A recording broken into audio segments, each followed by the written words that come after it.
Hello नमस्कार सभी को। Today in this video will be discussing about the PM प्रणाम स्कीम। क्या है इस स्कीम का, किस तरीके से हमको नोट्स बनाना है और रिमेंबर करना है। बहुत सारी चीज़ें हैं जो कि हम न्यूज़पेपर या इन एंड अराउंड देखते हैं। जब पेपर आता है सामने या हम मॉक या टेस्ट सीरीज सॉल्व करते हैं तो लगता है पढ़ा हुआ है, जानते हैं, लेकिन याद नहीं आ रहा है। इसका सबसे बड़ा कारण है lack of practice and notes making का जो टेक्निक है, या तो करते नहीं और करते हैं तो इफेक्टिवली नहीं करते हैं। तो according to me, according to my opinion, आपको डेफिनेटली एक अच्छा नोट मेकिंग टेक्निक रखना चाहिए। एक अच्छे नोट मेकिंग टेक्निक का यही मतलब है, जिस भी चीज़ को आपको लगता है कि एग्जाम से पहले मुझे रिवीजन करना है मल्टीपल टाइम्स, उस चीज़ का नोट्स बनना चाहिए। Starting off with PM Pranam scheme, in order to reduce the chemical fertilizer, देखिए गवर्नमेंट के बहुत सारे ग्लोबल लेवल पे भी इनिशिएटिव हैं जिससे हम पॉल्यूशन न्यूट्रल कह लीजिए, हम एक तरीके से कार्बन एमिशन है या किसी भी टाइप का कोई पोल्यूशन है, उनको मैक्सिमम लेवल ट्राई करना है कि उसको हम कट डाउन कर सकें। अब केमिकल फर्टिलाइजर ऐसे हैं, केमिकल फर्टिलाइजर के वजह से अगर प्रोडक्टिविटी इंक्रीज करती है तो बहुत सारी सॉइल की प्रॉब्लम है जो कि eventually in the long run increase भी करती है।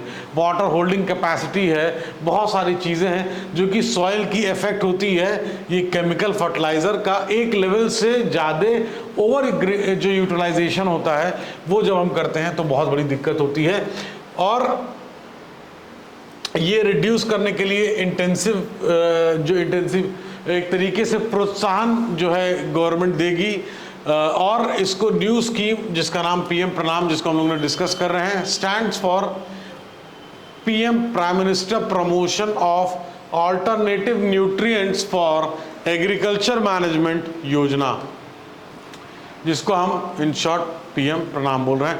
ये प्रपोज स्कीम है, ये रिड्यूस करना है क्या, एक तो सब्सिडी बर्डन, क्योंकि बहुत ह्यूज अमाउंट में केमिकल जो फर्टिलाइजर है उसका subsidy burden expected to increase ₹2.25 lakh crore in 2022-23, which is 39% higher than the previous year, जो कि 1,62 लाख करोड़ आप बोल सकते हैं इसको।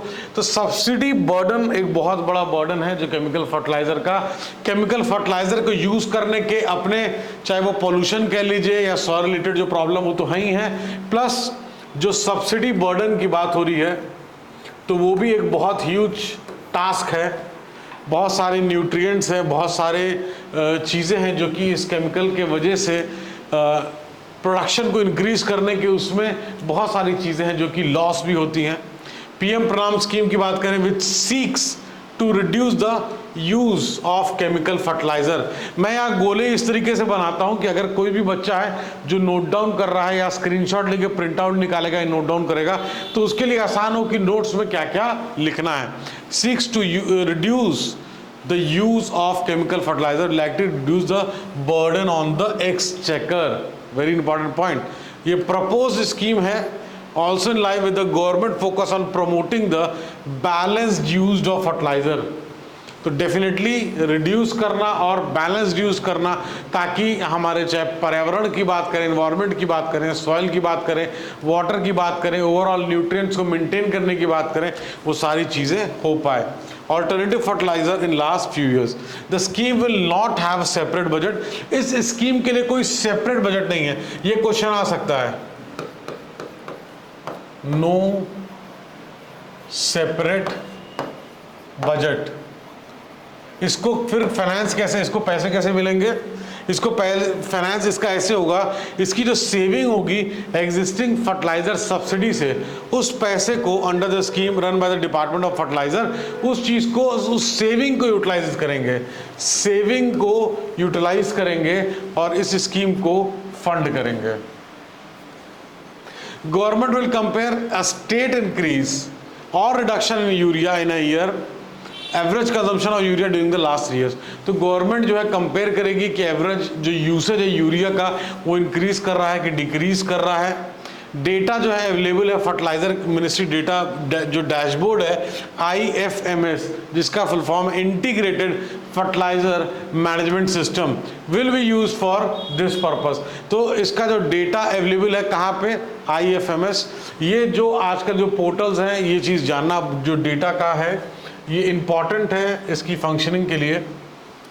How much fertiliser does India require, तो जो बहुत इंपॉर्टेंट सीजन है खारिफ सीजन, जून से अक्टूबर तक का, ये बहुत क्रिटिकल है हमारे फूड सिक्योरिटी के लिए, because half of the year का जो प्रोडक्शन है फूड ग्रेन का या 1/3 पल्सेस का, 2/3 ऑयल सीड का, वो सब खारिफ सीजन में होता है। अब बहुत बड़े अमाउंट में, एक साइजेबल अमाउंट में जो फर्टिलाइज़र है उसका जो यहाँ पे यूटिलाइजेशन होता है इस सीजन में। Department of agriculture and farmer welfare, इन्होंने क्या एसेस किया है कि fertiliser each year before the start of the cropping season inform the, तो कहीं ना कहीं जो रिक्वायरमेंट है फर्टिलाइजर की उसको एसेस किया जा रहा है। खरीफ सीजन जैसे यहाँ पर डिस्कस किया जा रहा है कि ड्यूरिंग दिस सीजन, जैसे ही ये सीजन आता है तो फर्टिलाइजर की डिमांड डेफिनेटली मल्टीप्लाई करती है। और ये स्कीम इंट्रोड्यूस हो रही है to increase the demand for fertiliser over the past 5 years. जो डिमांड बढ़ते जा रही है फर्टिलाइजर की, जो एक्सपेंडिचर गवर्नमेंट का बढ़ते जा रहा है, सब्सिडी को सपोर्ट करने के लिए जितने पैसे लगते जा रहे हैं सरकार के, कहीं ना कहीं उस चीज़ों को देखा जा रहा है। और 4 फर्टिलाइजर की यहाँ पर टोटल मेन रिक्वायरमेंट बात हो जा रही है। यूरिया, एक di ammonium phosphate, muriate of potash, nitrogen, phosphorus and potassium, जिसको NPKs बोलते हैं। तो ये कहीं ना कहीं सिग्निफिकेंटली बहुत हायर परसेंटेज में इंक्रीज कर रहा है, जो कि कहीं से भी अच्छा नहीं है। अगर हम एक्सपोर्ट की बात करें एग्रीकल्चर में, तो भी बहुत सारी कंट्रीज हैं जिनके अपने अपने नॉर्म्स एंड रेगुलेशंस हैं जो कि इस चीज़ को हायरली डिस्करेज करती हैं। ये कब तक इंट्रोड्यूस होगी? टॉप ऑफिशियल से जो union ministry of chemical and fertiliser which raise the idea of PM Pranam, इन्होंने इन्फॉर्मेशन शेयर करी स्टेट गवर्नमेंट को during the national conference on agriculture for rabi campaign. Ministry ने इंटर मिनिस्ट्रियल डिस्कशन स्टार्ट कर दिया है, इसकी जो ड्राफ्टिंग है वो सारी चीज़ें चल रही हैं, वो कंप्लीट होके इनकॉर्पोरेट करके जो डिपार्टमेंट्स हैं कंसर्न उनसे भी शेयर होगी। तो ये न्यूज़ में थी PM प्रणाम स्कीम। आगे इसमें कोई डेवलपमेंट आएगा तो डेफिनेटली उसको भी हम अवेयर कराएंगे। इसी तरीके से अगर कोई क्वेश्चन हो तो definitely you can ask. Thank you so much watching the video.